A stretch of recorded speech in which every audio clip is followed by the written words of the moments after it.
जय हिंद दोस्तों। आज हम फोर्थ चैप्टर स्टार्ट करेंगे जो कि है agriculture and allied sector. So hopefully 2 videos में इसको हम कंप्लीट करेंगे। एंड एग्रीकल्चर की बात करें तो मेजर पॉपुलेशन जो इंडिया का है वो एग्रीकल्चर में इन्वॉल्व है। ठीक है, एग्रीकल्चर खेती कर रहा है वो। और उससे एलाइड सेक्टर्स के बारे में भी इसमें क्वेश्चंस रिलेटेड हैं, वो देखेंगे। So let's start with the first question. Which of the following is not mentioned in the farmers produce trade and commerce bill 2020 of India. ठीक है, तो इनमें से क्या नहीं था ये पूछ रहे हैं। देखिए इसका आंसर इन्होंने स्टार दिया। ऑप्शंस देख लेते हैं। Essential commodities, contract farming, minimum support price, agriculture produce marketing commodities committees.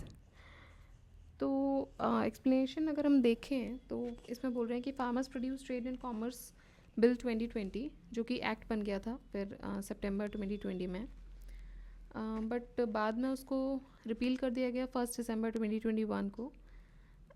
It had provisions for intra-state as well as interstate trade of farmers because produced beyond the physical premises of APMC. State governments were prohibited from levying any market fee. ठीक है, तो ये market फ़ी नहीं लगा सकते थे cess और levy outside APMC areas. Essential commodities, contract farming, minimum support price ये मेंशन नहीं थे इसमें बिल में। Essential commodities and contract farming and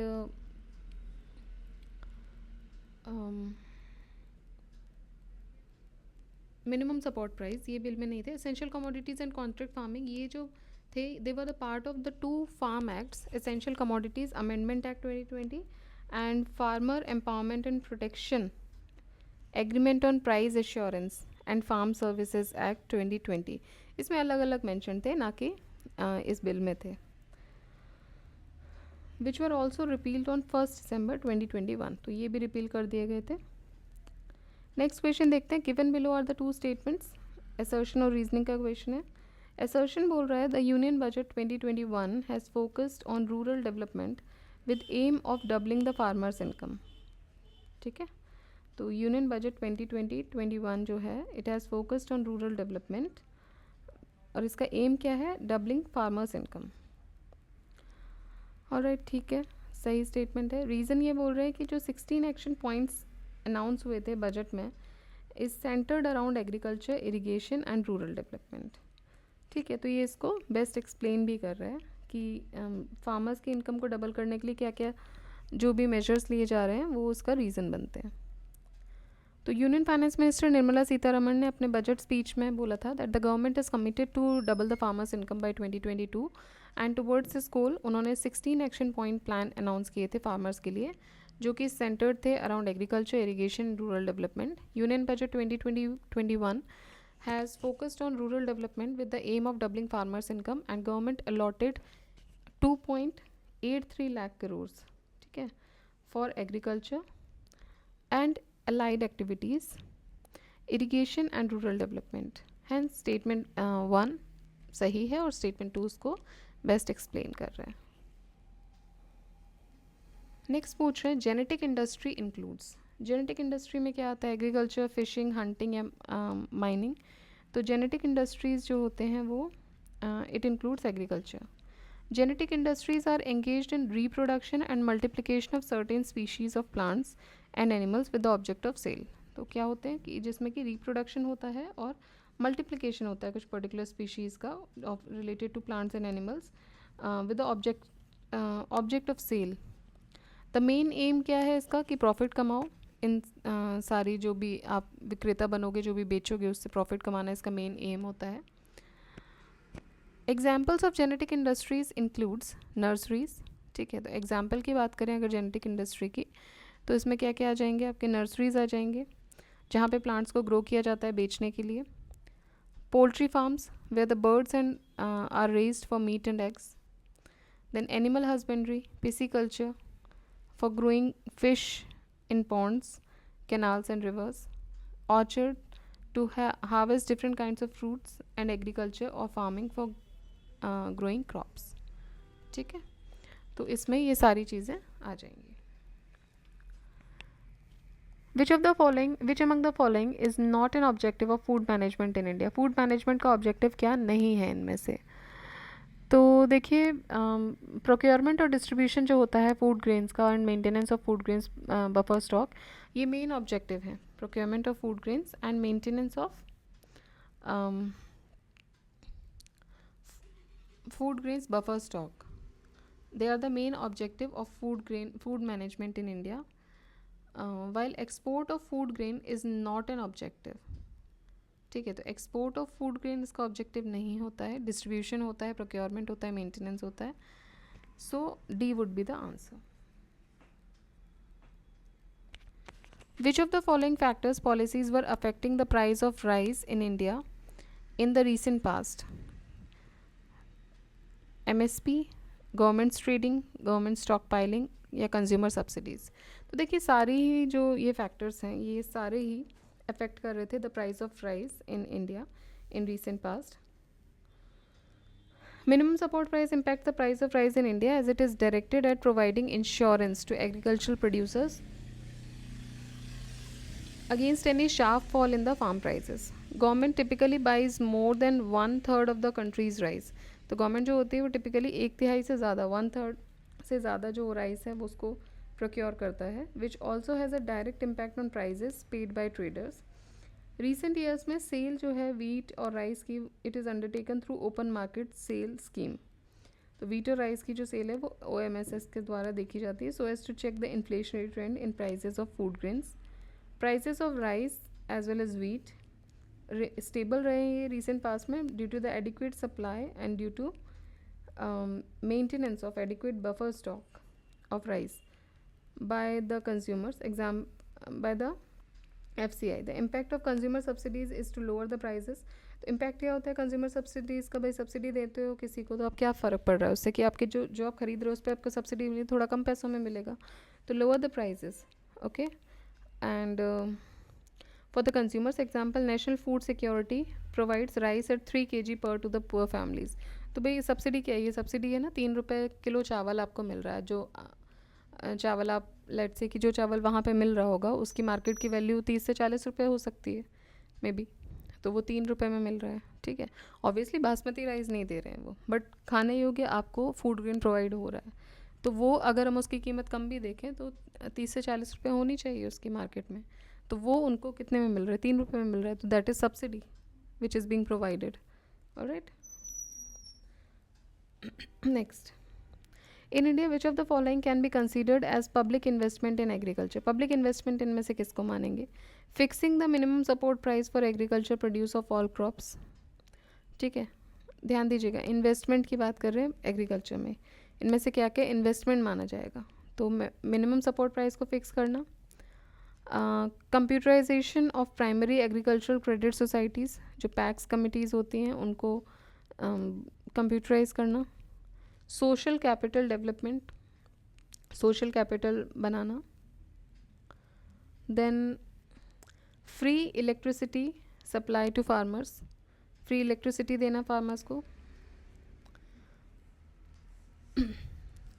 waiver of agricultural loans, तो जो एग्रीकल्चर लोन्स लिए उसको वेव ऑफ कर दिया जाए बैंकिंग के द्वारा, and setting up of cold storage facilities by the government.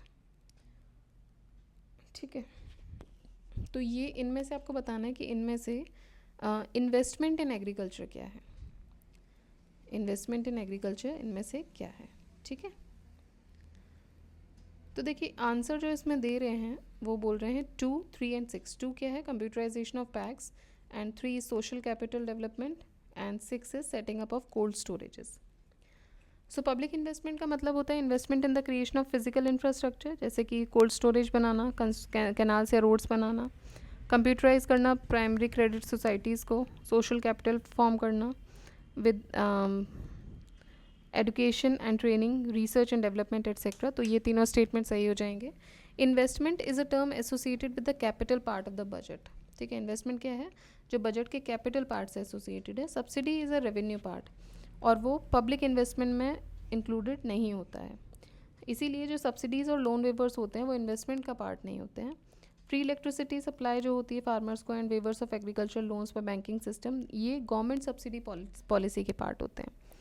Public investment agriculture में क्या क्या इंक्लूड करता है?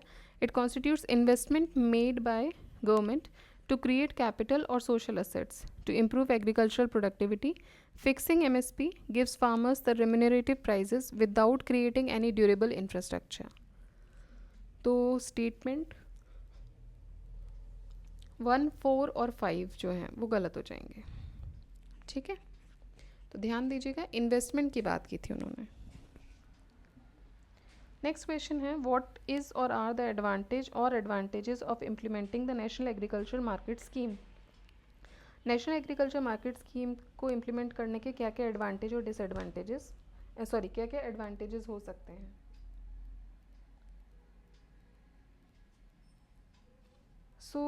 ये एक pan India electronic trading portal है एग्रीकल्चरल कमोडिटीज़ के लिए, नाम। दूसरा, it provides the farmers access to nationwide market with price commensurate with the equality of their produce।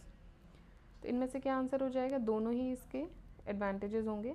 NAM जो है, E NAM electronic national agricultural market, ये एक pan India electronic trading portal है which networks the existing agricultural produce market committee mandis to create a unified national market.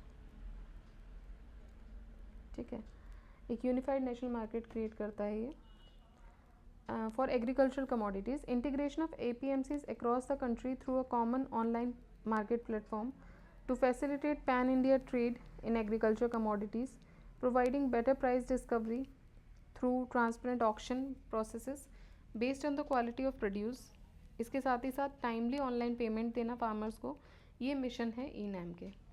It provides access to a nationwide market for the farmer which with prices commensurate with quality of his produce and availability of better quality produce at more reasonable prices to the consumers। तो दोनों ही options जो हैं वो सही हो जाते हैं, ठीक है। नेक्स्ट इज सूरज धारा योजना। Suraj Dhara Yojana is related to exchange of seeds. तो ये इम्प्लीमेंट की गई थी मध्य प्रदेश गवर्नमेंट के द्वारा। मेन ऑब्जेक्टिव इसका क्या था? To encourage the SC and ST tribes और farmers to provide the certified seeds to adopt cultivation of oil seeds and pulses. तो ये सर्टिफाइड सीड्स देते हैं जिससे कि जो कल्टिवेशन है ऑयल सीड्स और पल्सेस का, उसको ये अडॉप्ट कर सकें and they replace the millet crop. Seed exchange programme is the main component of this scheme. तो सीड एक्सचेंज प्रोग्राम इस स्कीम का मेन कॉम्पोनेंट है। कौन सी स्कीम का? सूरज धारा योजना। सूरज धारा योजना। Next, who among the following did not approve the idea of cooperative farming in India. Cooperative farming के idea को किसने अप्रूवल नहीं दिया था? जवाहरलाल नेहरू, लाल बहादुर शास्त्री, अबुल कलाम आज़ाद, चौधरी चरण सिंह। तो प्राइम मिनिस्टर चौधरी चरण सिंह ने अपोज किया था Nehruvian Soviet style of economic development को। चौधरी चरण सिंह जो थे, he was of the thought that cooperative farming जो है वो सक्सेसफुल नहीं होगी इंडिया में, so he was not the supporter of cooperative farming. What is meant by bullock capitalist? Bullock capitalist कौन होते हैं? तो farmers who have some resources but are not rich. ऐसे फार्मर्स जिनके पास कुछ रिसोर्सेज होते हैं, बेसिक कुछ चीज़ें हो रहती हैं, but they are not rich. The self employed and self funded producers with holding large enough to support pair of bullocks are defined as bullock capitalist. ठीक है, ऐसे सेल्फ एम्प्लॉयड और self funded producers which with holdings large enough to support, तो जिनके पास इतनी holdings हैं कि वो एक पेयर ऑफ बुलक्स को फीड कर सकें, उनको बोलते हैं bullock capitalist. By Lloyd and Suzanne Rudolph. जबकि denoting the crucial role of public subsidies in preserving this faction of informal agrarian capitalism, they are small to medium sized self employed agricultural producers who have some resources but are not rich. तो ये ऐसे लोग होते हैं जिनके पास कुछ resources होते हैं बट उनको आप रिच कंसिडर नहीं कर सकते बिकॉज वो फुलफिल करने के लिए चीज़ें उनके पास नहीं होती हैं। विच of the following is not a part of land reforms in India? इनमें से लैंड रिफॉर्म्स का पार्ट क्या नहीं है? Abolition of ज़मींदारी system, ceiling on land holdings, tenancy reforms, multiple cropping scheme. तो मल्टीपल क्रॉपिंग स्कीम जो है वो लैंड रिफॉर्म्स का पार्ट नहीं है। India had such an agricultural system at the time of independence in which the ownership of the land was centered in few hands। ठीक है. Therefore land reform जो था it was considered very imperative for the prosperity of the country. And for this time, the eradication of zamindari system, ceiling on land holdings and tenancy reforms were adopted. Alright. Next, which of the following measures have been taken to make the agrarian structure conducive to agricultural growth? तो इनमें से क्या क्या major लिए गए हैं to make the agrarian structure conducive to agricultural growth? तो abolition of intermediaries, tenancy reforms, ceilings on land holdings, ये तीनों ही जो मेजर्स हैं ये लिए गए हैं to make the agrarian structure conducive. ठीक है. क्या क्या है? एबॉलिशन ऑफ इंटरमीडियरीज जो बीच के लोग जो हैं जिनको बिचौलिया भी बोला जाता है उनको हटाना, टेनेंसी रिफॉर्म्स लेके आना and ceilings on land holdings जो हैं ये तीनों ही मेजर्स जो हैं ये इंपॉर्टेंट हो जाते हैं. With reference to the measures of tenancy reforms in India, कौन सा स्टेटमेंट इनमें से सही है? टेनेंसी रिफॉर्म्स की बात करें भी specifically. So regulation of rent सही है, सिक्योरिटी ऑफ टेन्योर ये भी सही है, and conferment of ownership on tenants ये भी सही है. तीनों ही सही है. Land reforms in general and tenancy reforms in particular की अगर हम बात करें तो इनका एम क्या है? Redistributing the ownership holding from the viewpoint of social justice and reorganising the operational holdings from the viewpoint of optimum utilisation. So जो स्कोप है यहाँ पर लैंड रिफॉर्म्स का therefore entails abolition of intermediaries and tenancy reforms, that is regulation of rent, security of tenure for tenants and conferment of ownership on them. Alright. Entire जो concept है it aims at the abolition of intermediaries. जो entire concept है उसका M क्या है?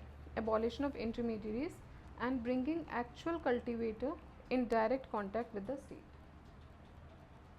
ठीक है. तो एक्चुअल जो कल्टिवेटर्स हैं उनको डायरेक्ट कॉन्टैक्ट में लाया जाए स्टेट के. The provision of security of tenancy and rent regulation ये एक कंजीनियल एटमॉस्फेयर प्रोवाइड करता है जिसमें कि एग्रीकल्चरलिस्ट जो हैं they feels sure of reaping the fruits of his labour. ठीक. तो इसमें क्या क्या आ जाएगा? रेगुलेशन ऑफ रेंट आ जाएगा, security of tenure and conferment of ownership on tenants. The size of marginal land holding in India is. अब marginal land holding का size ये पूछ रहे हैं क्या है. तो देखिए मार्जिनल लैंड होल्डिंग मतलब होती है 1 हेक्टेयर से कम. ओके. 1 हेक्टेयर से कम वाली जो लैंड होती है उसको हम मार्जिनल लैंड होल्डर बोलते हैं. अगर किसी फार्मर के पास 1 हेक्टेयर से कम लैंड है तो वो मार्जिनल लैंड होल्डर है. स्मॉल क्या होगा? स्मॉल होगा 1 से 2 हेक्टेयर, सेमी मीडियम होगा 2 से 4 हेक्टेयर, मीडियम होगा 4 से 10 हेक्टेयर और लार्ज होगा 10 हेक्टेयर और उससे ऊपर. तो लार्ज लैंड होल्डर्स कौन बोले जाते हैं? जिनके पास 10 हेक्टेयर या उससे ऊपर की भूमि होती है.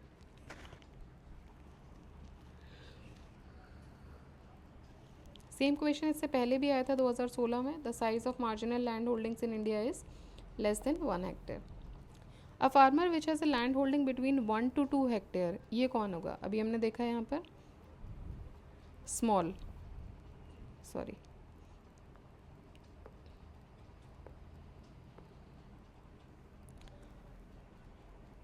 स्मॉल जो है उसके पास 1 से 2 हेक्टेयर तक की ज़मीन होती है.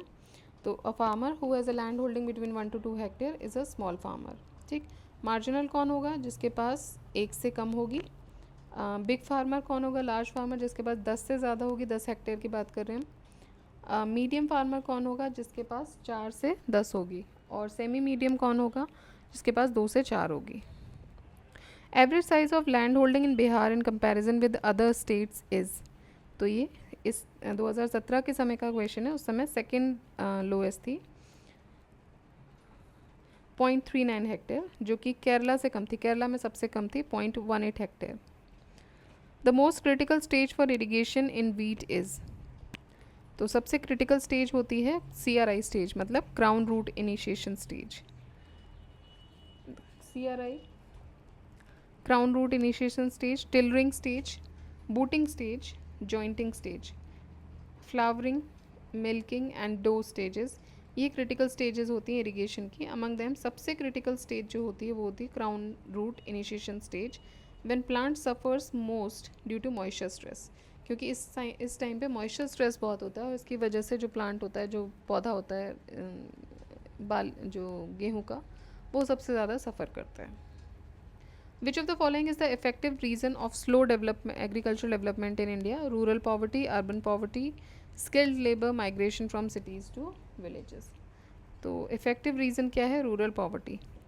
Rural poverty सबसे ज़्यादा effective reason of slow agricultural development in India. Rural poverty discourages farmers from investment in advanced agricultural technology. ज़्यादातर जो Indians हैं who are involved in agriculture do live in villages instead of cities, and therefore the impact of urban poverty on agricultural development is quite less or insignificant. Skilled labor and migration from cities to villages are not the causes of slow agricultural development. List 1 list 2 के साथ आपको match करनी है. Land allotted to big feudal landlords, इसको बोलते हैं जागीरदारी. Land allotted to revenue farmers और रेंट कलेक्टर्स, रेवेन्यू फार्मर्स और लैंड कलेक्टर्स के पास जो लैंड अलॉट होती थी उसको ज़मींदारी सिस्टम बोलते थे. Land allotted to each peasant with the right to sublet, mortgage, gift और sale. Land allotted to each peasant, ठीक है. इसमें इनको क्या अधिकार दिए जाते थे? सबलेट कर सकते हैं, मॉर्गेज कर सकते हैं, गिफ्ट में दे सकते हैं, सेल कर सकते हैं. Ryotwari system. Revenue settlement made at village level, Mahalwari settlement. Next, black soil of India is highly suited for the production of. तो ब्लैक सॉइल सबसे ज़्यादा सूटेड इनमें से किसके लिए है? कॉटन क्रॉप के लिए. It is the best soil for the cultivation of cotton crop. Black soil covers most of the Deccan plateau which includes the parts of Maharashtra, Madhya Pradesh, Gujarat, Andhra and some parts of Tamil Nadu. ये जो सॉइल होती है, it is also known as the regur soil या फिर black cotton soil. The black soil retains the moisture for a very long time, जिसकी वजह से rain fade crop ये which helps the rain fade crops. The substitution of steel for wooden plow in agricultural production is an example of. ये बोल रहे हैं substitution of steel for wooden plow, जो लकड़ी के जो हल होते थे उसकी जगह स्टील के लगाने लगे. It is an example of capital augmenting technological process. ठीक है, capital augmenting technological progress. Capital का मतलब होता है कैपिटल गुड्स या फिर मशीनरी जो कि प्रोड्यूस करेगी दूसरे गुड्स को. The substitution of steel for wooden plough in agricultural production, it can be considered as the substitution of a lesser machine by a better machine, जो कि एनकरेज करता है about the production of steel. Therefore it is a capital augmenting technological progress. The share of agriculture and allied sectors in the gross domestic product of India, कितना है share of agriculture? Question 2008 का है, उस समय 15% था. 2020-21 and 21-22 का देखा जाए तो 20.2 एंड 18.8 रहा है.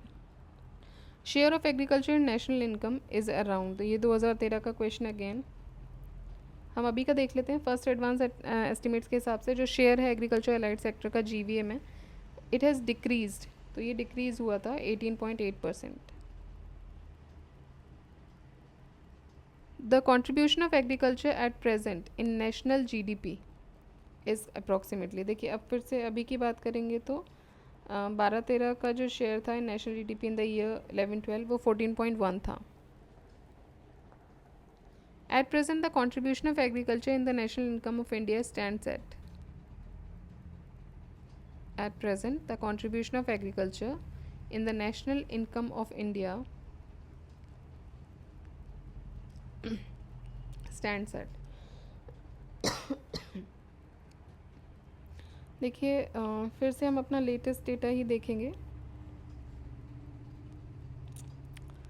फर्स्ट एडवांस एस्टिमेट्स के हिसाब से जो शेयर है एग्रीकल्चर का और अलाइड सेक्टर्स का in GVA at current price वो डिक्रीज़ हुआ 18.8. What has been the share of agriculture and allied sectors in GDP of India in 2010-11? So 10-11 के लिए पूछ रहे हैं, फिर से किसी काम का नहीं है हमारे लिए. अभी 21-22 का हमने देखा 18.8% रहा है. Contribution of agriculture in Indian economy is, हाँ ये क्वेश्चन कंटिन्यू चल रहा है कुछ टाइम से, सेम स्टेटस पर ही. अगर वो पूछते हैं इंक्रीजिंग डिक्रीजिंग कांस्टेंट, अभी डिक्रीज़ हो रहा है. ठीक है,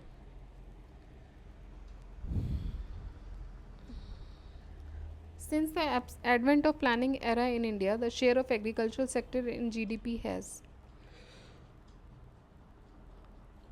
Since the advent of planning era की बात कर रहे हैं, the share of agriculture in GDP has. अब ये क्वेश्चन है 99 2004 का फिर से, तो इसका आंसर हो जाएगा कंटिन्यू टू डिक्लाइन. ये डिक्लाइन हो ही रहा है तब से. As per the NSSO 70th round situation assessment and survey of agricultural house holds,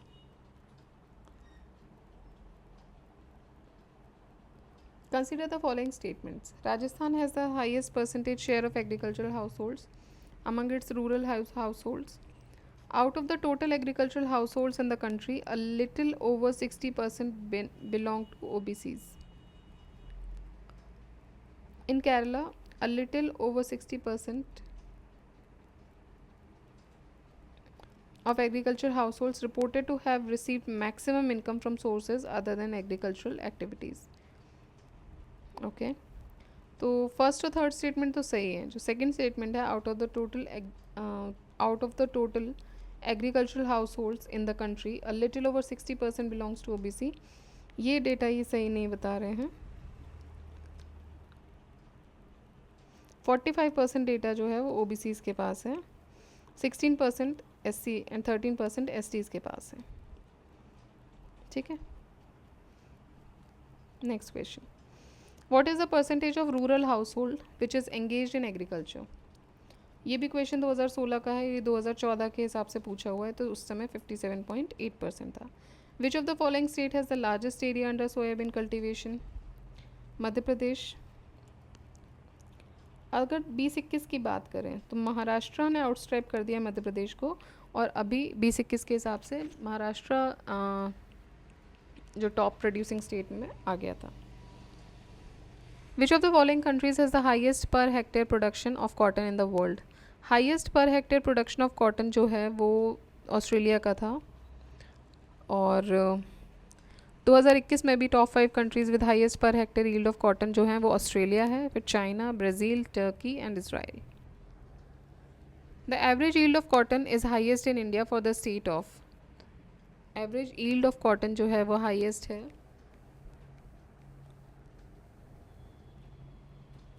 Punjab की, for the state of Punjab. But among the given states इनमें से देखा जाए तो वो आंध्रा की हाईएस्ट है, which is at second place all over the India and Punjab. Next, Rajasthan is at third place with an average yield of 623 kg per hectare. ठीक है. नेक्स्ट पूछ रहे हैं the descending of the following state. देखिए वही बात है जो कल हम डिस्कस कर रहे थे. ऑलमोस्ट आप इकोनॉमी देखेंगे ना तो बेसिक्स को आप क्लियर कर लीजिए, कहीं से भी आप कोई भी बुक उठा लीजिए, देखिए बेसिक्स क्लियर कर लीजिए. ठीक है. जो आप फॉलो कर रहे हो अभी तक कुछ नया मत कीजिएगा.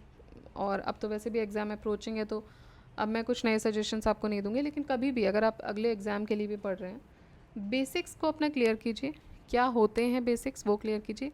बाकी अगर आप सिर्फ और सिर्फ अपनी मैगजीन्स, करंट अफेयर्स, न्यूज़पेपर पे रिलाई करेंगे ना, आप इकोनॉमी ईजीली आप निकाल देंगे. बिकॉज आप खुद ही देखिए ना क्वेश्चंस क्या आ रहे हैं. इवन IAS में भी जो क्वेश्चंस आ रहे हैं वो करंट बेस्ड आ रहे हैं. ठीक है. तो बेसिक्स हमें क्यों चाहिए होते हैं? क्योंकि कहीं क्वेश्चन अटक रहा है तो हम अपना दिमाग लगा पाएँ. अगर बेसिक्स ही क्लियर नहीं होंगे तो दिमाग किस पे लगाओगे? तो बेसिक्स को क्लियर करो, कहीं से भी करो, जो भी आप फॉलो करते हो उससे करो. बट उसके अलावा आप करंट अफेयर्स पे पूरा ध्यान लगा दीजिए. छोटी छोटी चीज़ें करंट अफेयर्स की ये लोग पूछ रहे हैं, और खासकर इकोनॉमिक्स में बहुत स्कोप है. ठीक है. तो नेक्स्ट देखते हैं the net crop sown. Sorry हम ऊपर वाला देख रहे हैं. Descending order of the following states on the point of view of wheat production. तो उसके हिसाब से तो था हरियाणा, मध्य प्रदेश, राजस्थान, बिहार. ठीक है. नेक्स्ट देखते हैं the net crop sown area in India is about. Net crop sown area कितना है? It is 14 hectares. 14 hectares.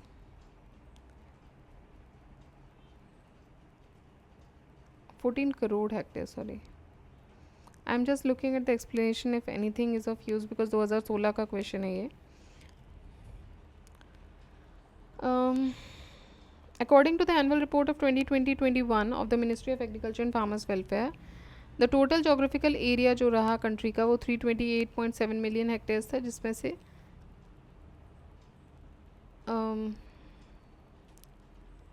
139.4 million hectares जो है is the reported net sown area, and 200.2 million hectares जो है is the gross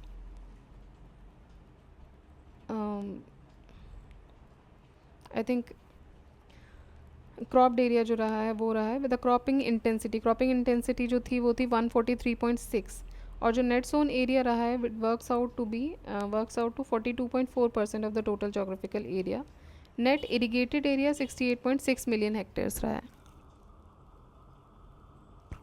average cropping intensity देखिए, again 2012 का question है, उस समय तो 135 थी, अभी की बात करें तो 143.6 दिखा रहे हैं, ये भी 2020-21 का एस्टिमेट है।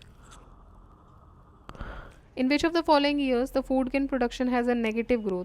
अब इनमें से देखोगे तो नेगेटिव ग्रोथ रहा है 2004-5 में, बट लास्ट 15 साल में देखोगे अगर तो 4-5 के बाद अगर हम देखें तो 2009-10, 2012-13, 2014-15, 2015-16। इन which of the following years growth rate in India in which of the following years growth rate in India in agricultural sector was negative। तो देखिए इनमें से ये भी 2017 का क्वेश्चन है, और 2002-2003 में एंड 2008-9 में ग्रोथ रेट जो था वो नेगेटिव रहा था। बाकी जो गिवन ऑप्शन है इनमें से किसी में नेगेटिव नहीं रहा है, ये सब बोल रहे हैं। During which year was the average annual growth rate at constant price of agriculture and allied activities was negative? तो 2002-2003, ठीक है। एक बार इसमें देख लेते हैं टोटल नंबर ऑफ क्वेश्चंस कितने हैं, उस हिसाब से हम इसको डिवाइड कर लेंगे 2 पार्ट्स में। अरे बाबा रे,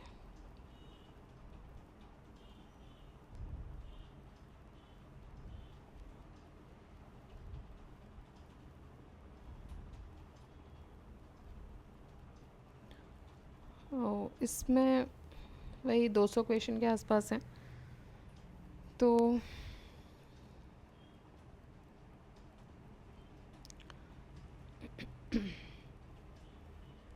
10 क्वेश्चन और हम इस वीडियो में करेंगे, उसके बाद हम 4 वीडियोस में इसको पहले की तरह कंपाइल कर देंगे, ठीक है।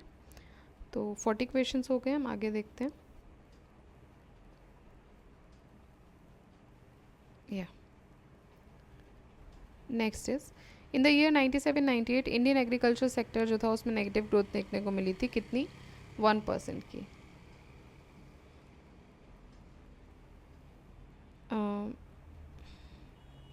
नेक्स्ट देखते हैं, under which 5-year plan did agriculture register a negative growth.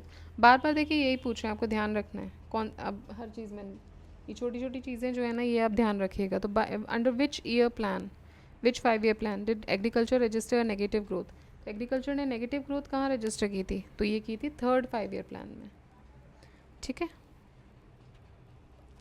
1% की। असर्शन रीजनिंग क्या है? Near self sufficiency has been achieved in India in the production of food grains because India is no longer imports food grains in bulk quantity. सही है। तो green revolution के बाद एक multifold increase हुआ in the production of food grain in the country, और जो increase हुआ था the production of food grains increase from 50.8 million tons in 1950-51 to 211.9 million tons in 2001-2। तो इस पीरियड में जो प्रोडक्शन था फूड ग्रेन्स का increase more than 4 times, and near self sufficiency achieve हो गई थी इंडिया में। Indian import of food grains was only 4.5% of total import value. 2001-2 की बात करें तो वो सिर्फ 4.5% था। So assertion and reason both are correct, and reason is the correct explanation of assertion. In the crop year 2021-22 जो second advance estimates था, India का फूड ग्रेन प्रोडक्शन एस्टिमेट हुआ था to rise to a new level record of 316.06 million tons, जो कि 310 पे था and 297 पे था in 2021 and 1920, ठीक है। Next, what do we mean, देखिए इससे पता चल रहा है आपको ना, ये छोटे छोटे डेटाज भी याद रखने हो। ये डेटाज हमको कहाँ मिलेंगे? इकोनॉमिक सर्वेज से मिलते हैं, जो आपके बजट्स में कुछ चीज़ें आई होती हैं, वहाँ के डेटाज हैं ये, इनको हमें रीड करना है। तो मोस्ट प्रोबेबली हम ये घटना चक्र ख़त्म होते ही एक क्लासेस उनकी भी ले लेंगे, ठीक है। Next, what do we mean by the statement by India has achieved national food security but has not secured household security? तो देखिए, ये बोल रहे हैं कि इंडिया में तो नेशनल फूड सिक्योरिटी अचीव हो गई है, but it has not secured household security because there is sufficient food stock, लेकिन जितने भी हाउस होल्ड्स हैं उनको एक्सेस नहीं है इनकी।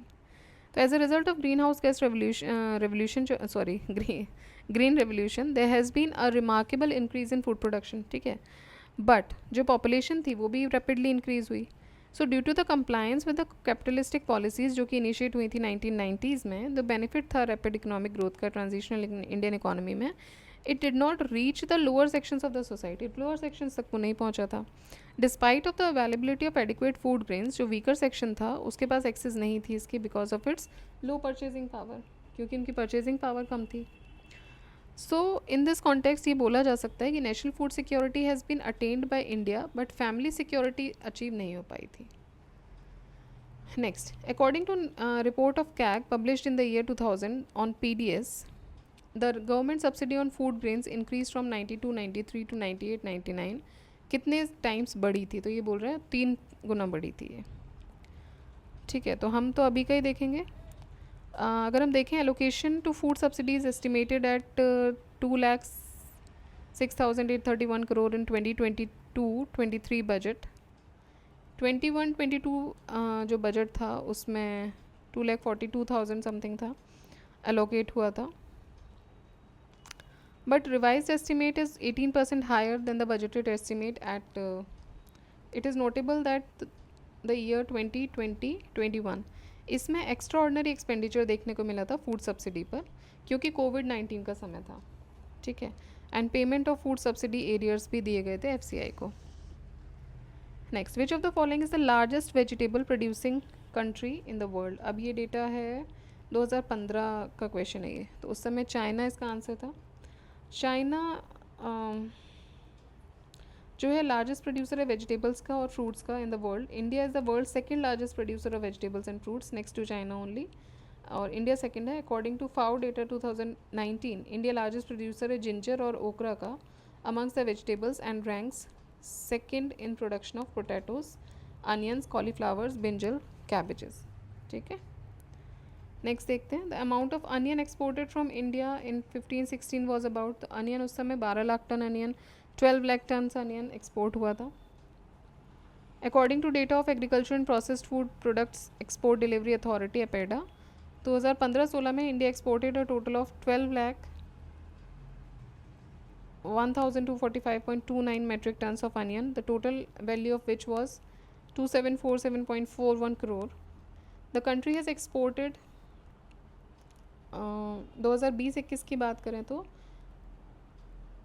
15,78,000 15,78,016.59 मीट्रिक टन्स फ्रेश ओनियंस इन्होंने एक्सपोर्ट किया था। इसका अमाउंट कितना था? 2,826.50 करोड़, ठीक है। नेक्स्ट, काशी लालिमा। काशी लालिमा जो है ये किसकी वैरायटी है? ये वैरायटी है लेडी फिंगर, भिंडी, ओकरा की। काशी लालिमा इज़ अ वेराइटी ऑफ ओकरा। देखिए लालिमा से इन्होंने 3 ऑप्शन दे दिए थे, कैरेट, अनियन और टमाटो। कंफ्यूज भी हो सकते थे ऑब्वियसली, बट ये निकला ओकरा या lady finger. It has reddish purple fruits tolerant to YVMV and OCLV, medium tall and short internodes with fruit yield of 14-15 ton per hectare. Rich in anthocyanin and phenolics, it is suitable for both summer and kharif season and is recommended for cultivation in Uttar Pradesh. List match करनी है आपको fruit और largest producer की। 2021 का है, बहुत पुराना नहीं है, देख सकते हैं। मैंगो उत्तर प्रदेश में सबसे ज़्यादा हो रहा है। लीची के लिए बिहार जाना जाता है। कोकोनट के लिए केरला और जम्मू कश्मीर यूपी के लिए, सॉरी एप्पल जम्मू कश्मीर के लिए। देखिए वैसे भी इजी था, अगर आपको एस्टिमेट, इतने क्लोज ऑप्शंस थे ही नहीं इसमें, ठीक है। Next, which of the following is not correctly matched? Rubber Thailand, coffee Mongolia. तो मंगोलिया जो है वो कॉफ़ी के प्रोडक्शन के लिए नहीं जाना जाता है, कॉफ़ी की प्रोडक्शन के लिए सबसे ज़्यादा ब्राज़ील है, फिर वियतनाम है, फिर कोलंबिया है। एंड कंज्यूमर्स की बात करें तो यूरोपियन यूनियन, तो वो तो ऑलरेडी एक बारात है पूरी 27 कंट्रीज़ की। And United states of America ये लार्जेस्ट कंज्यूमर्स हैं एंड इम्पोर्टिंग मार्केट्स भी हैं। सो बी गलत हो जाएगा। बाकी ऑलिव्स के लिए स्पेन और शुगर केन के लिए ब्राज़ील। ठीक है, rubber Thailand, sugar cane Brazil, Brazil of coffee के लिए भी है, ऑलिव्स के लिए स्पेन है। तो 50 क्वेश्चंस हमने इसके कंप्लीट कर लिए हैं। नेक्स्ट 50 क्वेश्चंस हम नेक्स्ट वीडियो में कंप्लीट करेंगे। इस तरह हम 4 वीडियोस में इसको कंप्लीट कर देंगे। ठीक है, एंड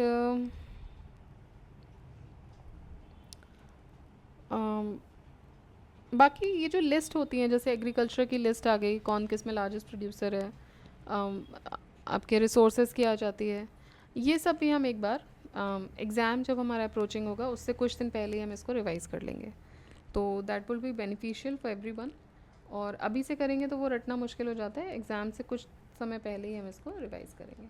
ठीक है, तब तक आप पढ़ते रहिए। और अगर आप उसी समय जब ये क्वेश्चन पढ़ रहे हैं उसी समय अगर आपको लगता है कि कुछ गूगल करके देखना है तो वो भी देखते रहिए, बिकॉज ये डेटा सारे चेंज हुए हैं। बट आपको इससे एक चीज़ समझ आ रही है कि करंट अफेयर्स के क्वेश्चन पूछे जा रहे हैं इकोनॉमिक्स से, तो वो आप देखते रहिए। न्यूज़ में जो भी कुछ है उस पर ध्यान रखिए, मैगजीन्स जो भी आप फॉलोअप कर रहे हैं पढ़ रहे हैं उन पर ध्यान रखिए कि क्या आपको उनमें से एलिमिनेट करना है। So keep studying, keep revising. जय हिंद, जय भारत।